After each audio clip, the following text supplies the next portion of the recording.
আপনি যাকে ভালোবাসেন তার জীবনে কি চলছে? এখানে দেখা যাচ্ছে যে এই পার্সেন্টের একটা ইন্টেনশন ছিল যে সততার সাথে আপনার সাথে সে থাকবে, আপনাকে সে ভালোবাসবে। কিন্তু আপনার সাথে সে ভালো করে ক্ল্যারিটি সে দিতে পারেনি। আপনার জন্য ভালোবাসা অতটাই সে আপনাকে ভালোবাসতো, কিন্তু সেই ভালোবাসাটা সে আপনাকে দেখাতে পারেনি। আপনাকে সে মানাতে পারেনি। আপনার বিশ্বাসও সে জিততে পারেনি। আপনার সাথে একটা ভালো সময় কাটানোর সে চেষ্টা করেছে। হতে পারে এই পার্সন অন্য কাউকে কমিটমেন্ট দিয়েছে, বা হতে পারে সে ম্যারিড, বা তার প্রায়োরিটি অন্য কিছু রয়েছে। যদি তার বিয়ে না হয়ে থাকে তাহলে তার ফ্যামিলি প্রায়োরিটি হতে পারে।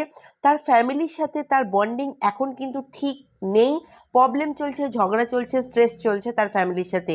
তাই এই পার্সন ব্যালেন্স করতে পারছে না আপনার আর তার জীবন আপনার আর তার জীবনে থাকা অন্য প্রায়োরিটির মধ্যে। এই কারণে সে নিজে অনেক